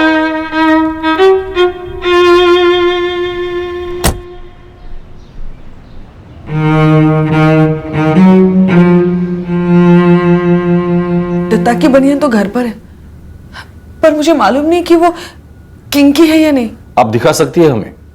दरअसल दत्ता की उम्र, हाइट और गायब होने का समय जो लाश हमें मिली है उससे मैच करता है। पर साहब मेरा दत्ता दादा यवतमाळ क्यों जाएगा? हमारा कोई नहीं है वहां पे। आणि साहेब दत्ता बिना काम के कहीं नहीं जाते, तर मग यवतमाळला का जाणार? वो खुद से नहीं जाता, लेकिन साथ में ले तो जाया जा सकता है ना सीमा जी। आपने कहा वो पीने के लिए निकला था, तो शायद पीने के बाद कुछ हुआ होगा। वो किसी के साथ गया होगा या कोई उसे अपने साथ लेकर गया होगा। आप बनियान लेकर आएंगी?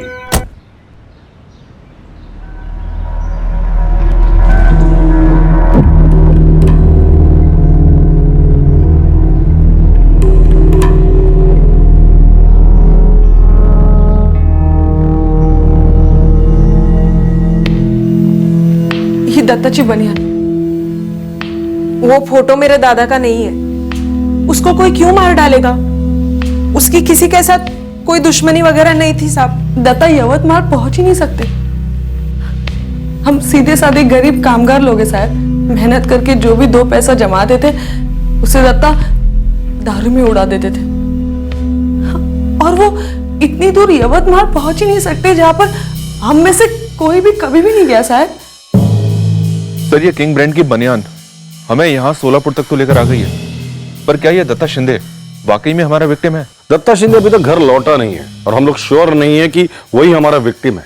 तो गोखले, सबसे पहले इन 2 में से किसी एक बात पर हमें श्योर होना होगा। हाँ साहब, ये बात सच है कि दत्ता को पीने की प्रॉब्लम थी, लेकिन वो कितनी बुरी थी वो उसकी पत्नी सीमा ही बता सकती है। वो दोनों मेरे यहाँ पे 6 साल से काम कर रहे हैं। यवतमाल में ऐसा क्या था विक्रम जो दत्ता को वहां ले जा सकता था? पता नहीं साहब, लेकिन इतना बता सकता हूँ कि काम से तो नहीं जाता था। बाकी आप धीरज से पूछ लो, दत्ता का सबसे करीबी दोस्त और दारू पार्टनर। वो यही काम करता है? हाँ साहब। धीरज, यवतमाळ में पुलिस आली है, उन्हें वहाँ पे एक लाश मिली है, तुझ्याशी बोलायचं त्यांना।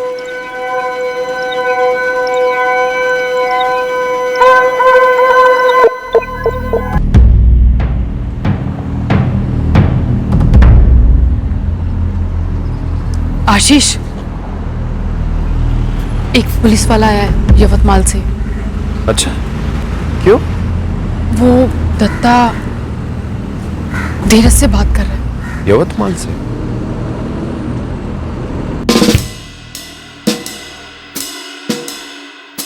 सबसे पहली बात तो यह साहब, आप जो बोल रहे हैं 11 सितंबर की रात, उस रात को दत्ता शिंदे इधर आया ही नहीं। और ये बात तीसरी दफा बोल रहा है मैं। ये दत्ता रोज आता था यहाँ पीने, लगभग रोज ही समझे।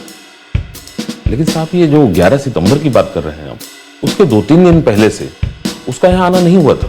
धीरज है ना उसका दोस्त, वो भी नहीं आया। छगनराव जी, जो लोग रोज पीते हैं उन्हें रोज पीना ही पड़ता है। किसी और अड्डे पर गया होगा? हो साहब, हम अच्छे दोस्त हैं, साथ में पीते भी है। कई बार तो पीने के बाद मैं उसके घर पर ही रुक जाता हूँ, लेकिन उस रात हम पिए ही नहीं क्योंकि वो आया ही नहीं और उसके पहले कुछ बोला भी नहीं। धीरज, तुम्हारे दोस्त दत्ता का यवतमाल में क्या था? कोई औरत या कुछ और? नहीं साहब, यवतमाल का तो कभी नाम नहीं लिया उसने। 14 सस्ते लॉजेस में मैंने इस दत्ता शिंदे का फोटो घुमाया, वहां पर उसे किसी ने नहीं देखा। साहब लगता नहीं कि वो यहाँ कहीं रुका होगा। जंगल के आसपास के लॉजेस चेक किए? तिकडचे सगळे लॉजेस चेक केले, सेम जवाब मिला, वहां पर भी उसे किसी ने नहीं देखा। सर ये दत्ता के कॉल रिकॉर्ड में निकलवाए थे। 11 सितंबर से उसका फोन स्विच ऑफ है। ये फोन सोलापुर में स्विच ऑफ हुआ था? Yes sir. हमने यहाँ के एक एक देसी और सस्ते बार स्कैन किए, लेकिन वो कहीं पर भी नहीं गया था। यहाँ एक छगन राव का बार है जो उसके घर के करीब है, वहां का रेगुलर है वो, लेकिन वहां पर भी नहीं गया। दत्ता शिंदे का फोन तो 11 सितंबर की सुबह स्विच ऑफ दिखा रहा है। ये सर, लेकिन स्टेटमेंट में उसकी पत्नी ने ये कहा था ना कि दत्ता 11 की रात को घर से निकला था। 11 सितंबर को भी ऐसे ही झगड़ा करके चले गए थे साहब। ये दत्ता अपना फोन काम पर स्विच ऑफ रखता था, क्यों? 11 सितंबर को संडे था, छुट्टी का दिन, और वो पिछली रात मतलब 10 सितंबर की रात को बहुत पिया था, उसके पत्नी ने बताया। 11 तारीख की पहली रात को यानी कि 10 तारीख को भी वो ऐसे ही पीकर आए थे। अगला पूरा दिन सोते रहे और जब उठे तो फिर से पीने के लिए निकल पड़े। आनंद, कुछ तो झोल है। 11 सितंबर की पहली रात मतलब 10 की रात दत्ता शिंदे ने कहां दारू पी थी? आप ये जो 11 सितंबर की बात कर रहे हैं आप, उसके 2-3 दिन पहले से उसका यहाँ आना नहीं हुआ था। छगन राव ने हमें बताया कि 11 के पहले 2-3 रात वो वहां आया ही नहीं। धीरज है ना उसका दोस्त, वो भी नहीं आया। इस धीरज आने का बैकग्राउंड चेक हुआ है क्या? कॉल रिकॉर्ड्स निकलवाए थे इसके? नहीं, दरअसल हम लोग घरेलू झगड़े पर फोकस कर रहे थे, सोचा कुछ दिन में लौट आएगा, पर वो नहीं लौटा। अब हमारे पास एक लाश है जो हमें इस दत्ता शिंदे के पास लेकर आई।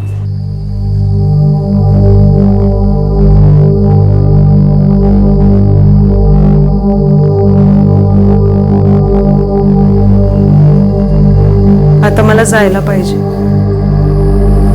तुम बिल्कुल टेंशन मत लो, दादा लौट आएगा। वो लोग पुलिस लोग जो बोले ना बिल्कुल बराबर नहीं है। जो फोटो हमने देखा वो दादा हो ही नहीं सकता, शक्यच नाही।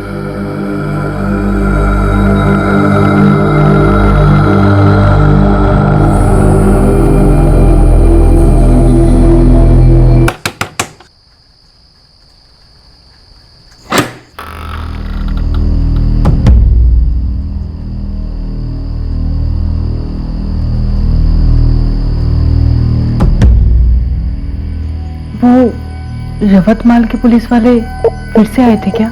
नहीं, और फिक्र करने की कोई जरूरत नहीं है। वो दत्ता नहीं है, तू चिंता मत कर। मुझे क्या पूछ रहे भाई आशीष? मुझे कैसे पता होगा? मैं पूछ नहीं रहा हूँ रे पंकज, मैं तो बस ये सोच रहा हूँ कि यवतमाल कैसे? यवतमाल ये है ना? यही तो यार, ये पुलिस जो है ना वो कुछ तो सॉलिड गलती कर रहे हैं। वो दत्ता कैसे हो सकता है? नीरज साने, कॉल रिकॉर्ड्स क्या कहते हैं? 2 बातें देख रही हैं सर। एक तो ये कि 11 सितंबर की सुबह ये धीरज किसी आशीष कोठारे के टच में था। अब हमें ये पता करना होगा कि ये आशीष कोठारे है कौन। सर, आशीष कोठारे हमारा ड्राइवर है, फैक्ट्री का टेम्पो चलाता है। Tempo driver? टेम्पो? क्या लाश को इसी टेम्पो में ट्रांसपोर्ट किया गया होगा? पक्का तो नहीं कह सकते सर, पर हाँ 11 सितंबर को धीरज और आशीष के फोन सोलापुर के बाहर ट्रेवल करते हुए देख रहे हैं सर। इंटरेस्टिंग। किस तरफ जा रहे हैं? यवतमाल की तरफ? नहीं सर। नहीं? और एक दूसरी इंटरेस्टिंग बात आशीष कोठारे के फोन रिकॉर्ड से बाहर आई है सर, और वो ये कि 11 सितंबर की सुबह आशीष ने किसी पंकज खराड़े को कांटेक्ट किया था। हो निकतो थोड़ी देर में मिलता तुझे। हाँ चल बाय। ये पंकज खराड़े कौन है? सर यहाँ की लोकल खबरियों से इसके बारे में पता लगवाया है। साहब ये पंकज खराड़े, ये भी ड्राइवर है, प्राइवेट टैक्सी चलाता है, खुद भी एक गाड़ी डाली है इसने टूरिस्ट लाइन में लोन लेकर। इंटरेस्टिंग है, एक टेम्पो ड्राइवर एक प्राइवेट टैक्सी ड्राइवर, दोनों मिलकर एक लाश को ठिकाने नगारे निकलते हैं। इंटरेस्टिंग एंगल है, पर असली एंगल क्या है? क्योंकि ये घरेलू पति पत्नी वाला झगड़ा है नहीं, जैसे लोकल इन्वेस्टिगेशन में पहली बार पुलिस ने सोचा था। कुछ और है। सर एक औरत है, मीरा रावत, वो शायद इस केस से जुड़ी हुई लग रही है। मीरा रावत? वो इन लोगों में से किसके साथ जुड़ी हुई है? सर धीरज के कॉल रिकॉर्ड्स में मीरा रावत का नंबर कई बार दिखाई देता है। अब इतनी ज्यादा बातें 2 प्रेमियों के बीच में ही हो सकती हैं सर। और साहब ये मीरा रावत उसी फैक्ट्री में काम करती है, आपके इस धीरज साने की आइटम है। तो इस सब में दत्ता शिंदे कहां से आया? उसका भी मीरा के साथ कुछ था क्या? उस फैक्ट्री में कौन सी खिचड़ी पक रही थी ये तो नहीं मालूम, लेकिन हाँ पक तो रही थी, इतना पक्का है सर। रिश्तों में तो अब तक कोई खिचड़ी सामने नहीं आई है सर, पर एक बात पक्की है, साजिश की खिचड़ी 11 सितंबर को जरूर पकी थी सर। धीरज, आशीष, पंकज खराड़े और ये मीरा रावत, ये सब के सब ट्रेवल कर रहे थे। सोलापुर के बाहर, और शायद सब साथ में थे। गोखले, एक कहावत है, खिचड़ी के 4 यार, दही पापड़ घी अचार।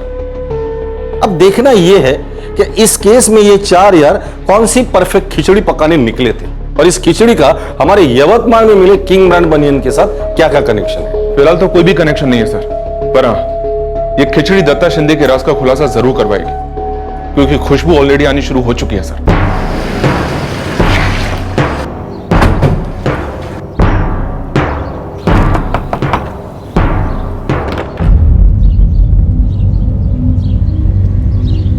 जी 11 सितंबर की रात को तुम्हारा पति दत्ता शिंदे शराब पीने घर से निकला ही नहीं था।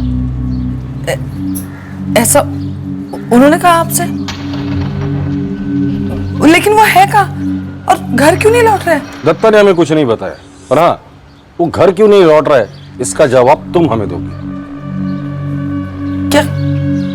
क्या मतलब? मतलब साफ है, दत्ता शिंदे 11 सितंबर की रात को नहीं बल्कि 11 सितंबर को सुबह घर से निकला। मैंने कहा ना आपसे कि वो 11 की रात को मेरे साथ झगड़ा करके निकले, और अब 11 की सुबह क्यों बोल रहे हैं? क्योंकि रात वाली बात तो झूठ थी जो तुमने उस वक्त हमसे कही थी, और ये तुम्हारे चेहरे पर साफ दिखाई दे रहा है इस वक्त भी। इन्वेस्टिगेशन का एक रूल होता है, सस्पेक्ट के चेहरे को पढ़ना। तो उसकी नर्वसनेस आपके पकड़ में आ गई और आपने जज कर लिया कि वो झूठ बोल रही है, लेकिन कोई ठोस सबूत नहीं था उसके खिलाफ आपके पास? ठोस सबूत नहीं, हमारे पास कुछ भी नहीं था। एक तरफ था यवतमाल और बनियन वाला एंगल जो इस दत्ता शिंदे केस में एक्चुअल फिट नहीं बैठ रहा था, और दूसरी तरफ और एक एंगल मजबूती से उभर कर सामने आ रहा था जो दत्ता शिंदे के गायब होने की तरफ इशारा कर रहा था। पर ये दत्ता शिंदे के गायब होने को कैसे एक्सप्लेन करता है गोखले? पता नहीं सर, पर अजीब बात है ना, सीमा शिंदे के फोन रिकॉर्ड्स दिखाते हैं कि वो भी उसी रूट पर ट्रेवल कर रही थी जहां खिचड़ी के ये 4 यार ट्रेवल कर रहे थे, और शायद ये सीमा उस खिचड़ी का 5वां एलिमेंट थी सर। धीरज, आशीष, पंकज, मीरा और सीमा, ये सब के सब एक साथ ट्रेवल कर रहे थे सर। पर वो लोग तो यवतमाल आए ही नहीं जहां में लाश मिली थी। नहीं, मैं झूठ नहीं बोल रही हूँ। तुम झूठ बोल रही हो, सरासर झूठ बोल रही हो। तुम्हारे साथ फैक्ट्री में काम करने वाला दत्ता का दोस्त धीरज, टेम्पो ड्राइवर आशीष, वर्कर मीरा रावत और कोई पंकज कराड़े और तुम सब लोग मिलकर यवतमाल गए। साथ में दत्ता भी था जिसका फोन तुम लोगों ने सोलापुर में ही स्विच ऑफ किया था, और तुम सब ने मिलकर दत्ता का कत्ल किया। नहीं, तुम सबके कॉल रिकॉर्ड्स है मेरे पास। सीमा, तुम फंस चुकी हो, इस मर्डर में तुम भी शामिल थी, और वो बनियन के ब्रांड के बारे में तुमने हमसे जानबूझकर झूठ बोला था। नहीं, मैंने वही बनियन आपको लाकर दिखाया था जो घर पर था। हो सकता है कि बनियन के बारे में हमसे सच बोला हो, पर यह भी सच है कि इस मर्डर में तुम शामिल थी। सीमा, कोई फायदा नहीं, फंस चुकी हो तुम। और वैसे भी वो मीरा ने हमें सब कुछ सच बता दिया है, बस हम तुम्हारे मुंह से सुनना चाहते हैं।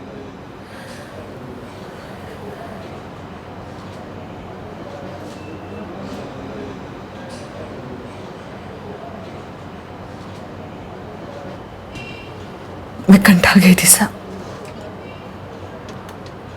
थक गई थी उससे।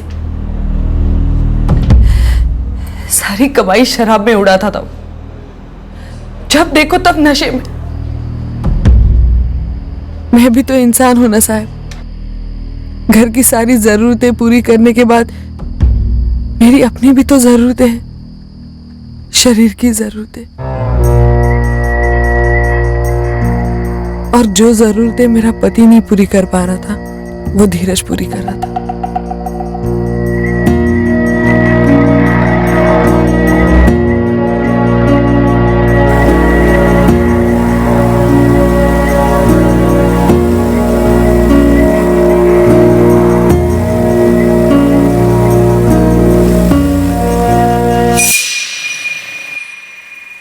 हम दत्ता और सारी दुनिया की नजरों से छुपकर मिलते थे।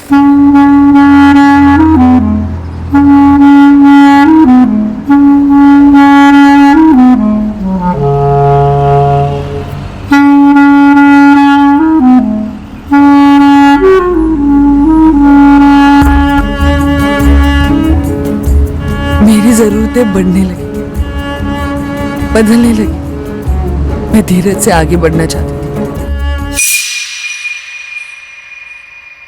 मेरी बढ़ती जरूरतें अब आशीष पूरी करने लगा था। सब ठीक चल रहा था साहब।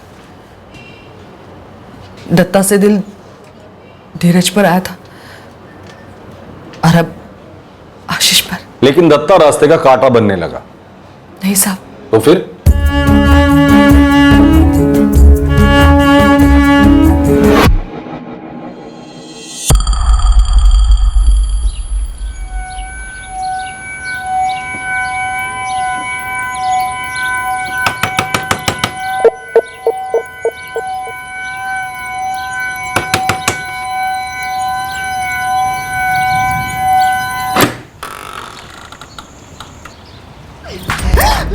कसला धोखा रे? हाँ?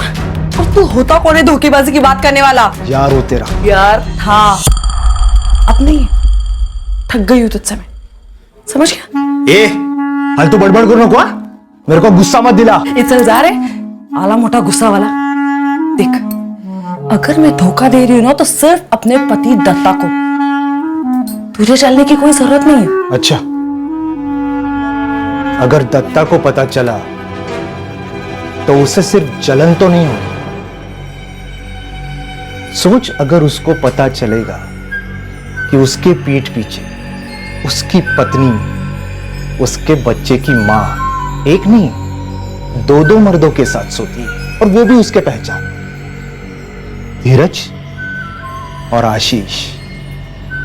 मतलब धमकी दे रहा है तू मुझे? हाँ, धमकी दे रहा है, डरा रहा है मुझे तू?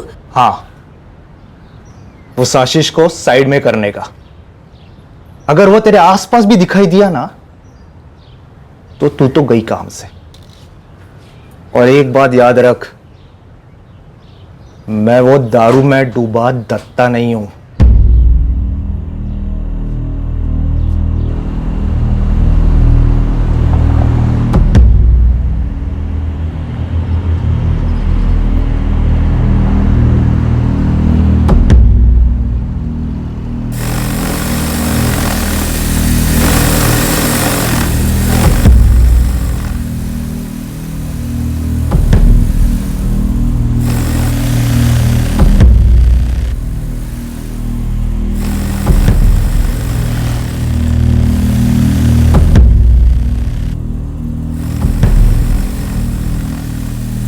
मुझे सिर्फ आशीष चाहिए था, लेकिन धीरज की धमकी मेरे सर पर मंडरा रही थी। मैंने तब तरकीब निकाली और मीरा को भिड़ाने का सोच लिया। मीरा? मैं समझा नहीं। वही मेरा बदन और वही मेरा बिस्तर। कंटाल गया होगा ना तू? तो मीरा कहां से आई बीच में? तलाक हो गया उसका, और दुनिया के सारे मर्द उसको नोचने पर तुले, लेकिन उसकी जिंदगी में एक भी ढंग का मर्द नहीं है। ए, तू क्या बोलना चाहती है? उसको अपनी जिंदगी में एक मर्द चाहिए, हर चीज के लिए। और तुझ जैसा मर्द तो ढूंढने से भी नहीं मिलेगा। तो बोल, तेरी बात चला दूं उसके साथ? सोच ले, तुम दोनों का फायदा है। तुझे भी एक नई औरत का मजा मिलेगा और उसे भी संभालने वाले का सुकून।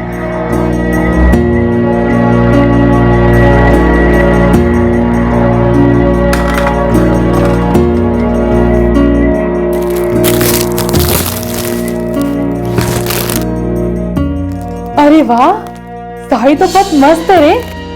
मीरा, जब तू खुश होती है ना, तेरा ये स्माइल आता है, बहुत जबरदस्त लगती है। हमेशा ऐसी रहे। मेरी तरकीब काम कर गई साहब। मीरा और धीरज की सेटिंग हो गई, और मेरी और आशीष की भी अच्छी चलती गई। तो इस सब सेटिंग के बीच दत्ता बीच में कहां से आ गया? मुझे डर था साहब कि किसी दिन धीरज खुन्नस ना निकाल दे, इसलिए मैंने उसकी जोड़ी मीरा के साथ बना दी। उसने धोखा नहीं दिया साहब। पता नहीं वो कौन था जिसने दत्ता के कान भरे।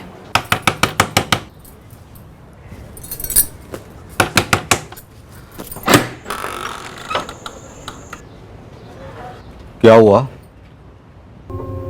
चौंक गई कि यह आदमी अचानक कहां से आ गया?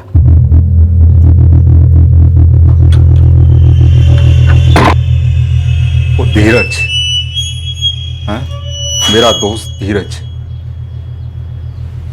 मेरी पीठ के पीछे, और वो आशीष, हैं? टेम्पो वाला, वो भी, सब के सब मेरे पीठ के पीछे।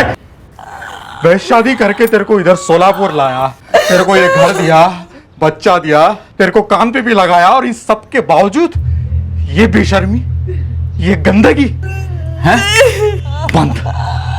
आज से ये हर जगह जानवरों के जैसा मुंह मारना बंद तेरा, नहीं तो तेरे को जंगल में ले जाके जंगली जानवरों को खिला दूंगा मैं, तेरे टुकड़े टुकड़े करके, समझे?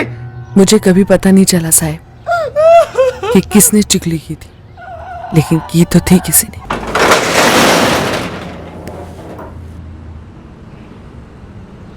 देख धीरज, तेरा और मीरा का ठीक चल रहा है, पर माझी तो वाट लगली है। किसकी कसम खाकर बोलूं?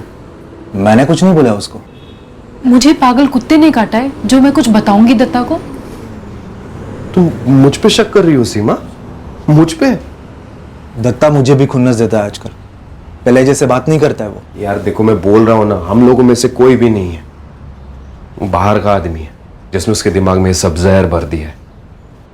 हो सकता है उसे शक हुआ हो और उसने इसीलिए गलत सोच लिया हो। वो जो भी हो, लेकिन उसने मुझे मार डालने की धमकी दी है, पता है तुम्हें? देखो, इसका एक ही तोड़ है। देख धीरज, तेरा वो बहुत पुराना दोस्त है, उसके साथ खंबा लेके बैठ जा और उसको समझा कि ऐसा वैसा कुछ नहीं है, किसी आदमी ने उसके दिमाग में ये सब कचरा भर दिया। समझा उसको कि सीमा वहीनी एक सती सावित्री से कम नहीं है। उससे वो मान जाएगा? इतना भी लल्लू नहीं है वो। बिल्कुल भी नहीं। वो मुझ पर नजर रख रहा, और जब वो नहीं होता है तो कोई और है जो मुझ पर नजर रख रहा है, तो पटाने वटाने का तो सवाल ही पैदा नहीं होता। देखो, पटा तो ठीक है, और अगर नहीं पटा तो हमें अगला कदम उठाना पड़ेगा। अगला कदम मतलब क्या है? मतलब आखिरी कदम, दत्ता खत्म, उसका मर्डर करना पड़ेगा, और किसी दूर के जंगल में जाके उसकी लाश फेंकनी पड़ेगी। अरे जंगली जानवर खा जाएंगे, और अगर नहीं भी खाया ना तो भी उसकी लाश को कोई नहीं पहचान पाएगा कि वो दत्ता है, और यहां सोलापुर का है वो। आई शपथ दत्ता, किसी ने ना तेरा दिमाग फिरा दिया है। अरे सीमा वहीनी है मेरी। तूने ये बात सुन के भी कैसे ली रे, जिसने भी ये गंदी बात बोली है? मैं और वहीनी? ये सब बकवास है। तू झूठ बोल रहा है धीरज। अरे जब सीमा वहीनी मेरे सामने बैठकर रोते हुए ये सब बोल रही थी ना, मेरे को ना ऐसा लगा ना कि तेरे कान के नीचे ही बजा दूं। तेरे को पता है ना मेरा और मीरा का चल रहा है। अरे हम दोनों शादी करने वाले हैं। क्या तू उस मीरा के साथ? और नहीं तो क्या। और ऊपर से तूने वहीनी को उस टेम्पो ड्राइवर आशीष के साथ जोड़ दिया। लेकिन वो आशीष मेरे घर में आता रहता है, झूठ नहीं बोल रहा हूं मैं। वो तेरे घर में आता जाता है, लेकिन वो क्यों आता है तेरे को पता है क्या? नहीं मालूम मेरे को। ये आशीष की माँ को ना कैंसर हो गया, तो उसको 15,000 की जरूरत थी, और इसलिए उसने सीमा वहीनी से पैसे मांगे, और इंसानियत के खातिर सीमा वहीनी ने उसको उधार में पैसे दिए। ये कब हुआ? कब की बात है? कुछ 6-7 महीने हो गए होंगे। मेरे को कुछ भी नहीं बोला वो। तू बात सुनने के लिए कभी होश में रहता है क्या? वो आशीष ना एक झटके में वहीनी को पैसे लौटा नहीं पा रहा था, इसलिए वो चिंदी चिंदी करके उसको पैसा दे रहा था। कभी 500 दिया, कभी 200 दिया, कभी 100 दिया। मैंने और मीरा ने उसको दम दिया, बोला उसको जा वहीनी के पैसे दे, और इसलिए वो पैसे देने के लिए ना तेरे घर आता जाता रहता है। तो फैक्ट्री में क्यों नहीं देता था पैसे वो? फैक्ट्री में तेरे जैसे जलन खाऊ मूर्खों की कमी है क्या? बात तो कुछ पता नहीं, लेकिन अपनी एक अलग से स्टोरी बना देंगे तेरी तरह। किसी ने ना तेरे कान में जहर डाल दिया। तेरी देवी जैसी पत्नी है, एक प्यारा सा बच्चा है, और तू पी पी के उनको जीते जी मार डाल रहा है। यार धीरज, मैं भी कभी कभी सोचता हूं कि ये मुझे छोड़ देनी चाहिए दारू, लेकिन मुझसे नहीं छूटती। ऐसा नहीं है कि मुझे पता नहीं है कि ये गंदी चीज है, मैं जानता हूं ये गंदी चीज है, लेकिन मेरे से छूटती नहीं है यार। मैं भी तो पीता हूं ना तेरे साथ। माना कि तू हद से ज्यादा पीता है, पर ये शराब की लत छूट भी तो सकती है। कैसे रे?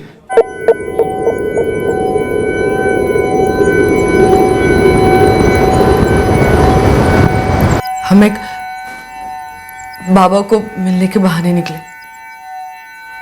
मतलब धीरज ने दत्ता को मना लिया था कि वो बाबा उसकी दारू छुड़ा देगा। हम सब दत्ता के साथ गए ताकि उसे लगे कि हम सब उसका भला चाहते। दत्ता,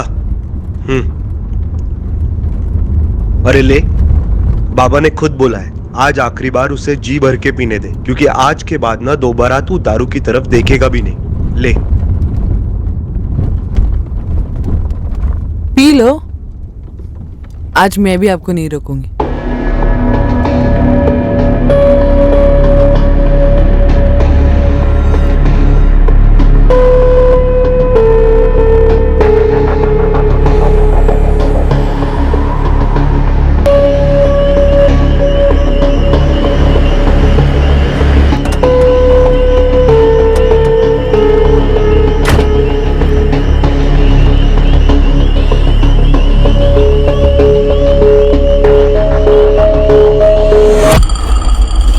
पहुंच गए क्या हम? बाबा कुछ है? बाबा मेरे को दिखाई क्यों नहीं दे रहे?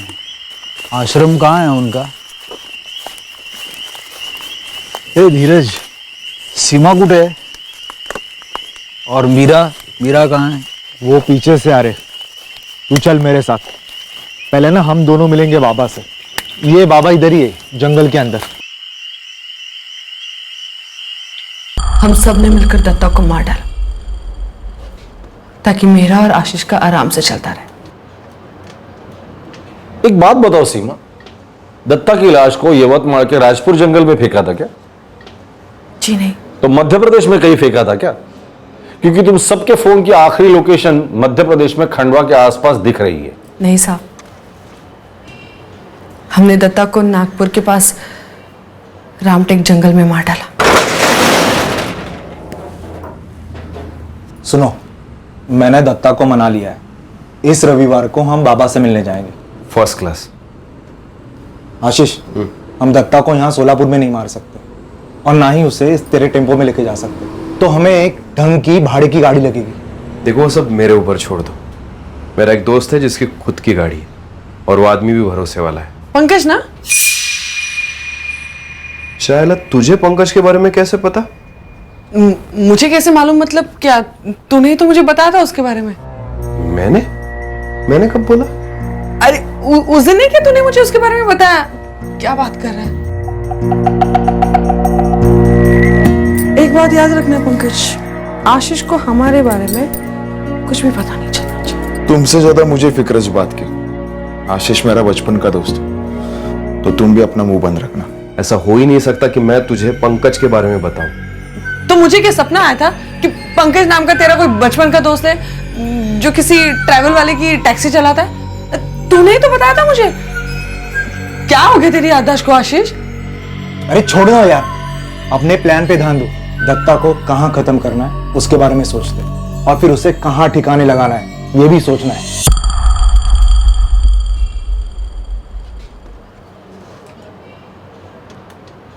मानना पड़ेगा, तुम सब लोगों ने मिलकर बहुत अच्छी खिचड़ी पकाई।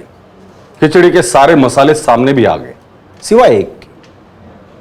सीमा, तुमने हमें कहा था कि दत्ता शिंदे का मर्डर नागपुर के रामटेक जंगल में हुआ था, पर कॉल रिकॉर्ड के हिसाब से तुम सबकी लोकेशन खंडवा के आसपास दिखाई दे रही, जो कि मध्य प्रदेश में है। खिचड़ी का यह मसाला मेरी समझ में नहीं आया। तय तो यही हुआ था ना आशीष कि हम उसे नागपुर के रामटेक जंगल में मारेंगे।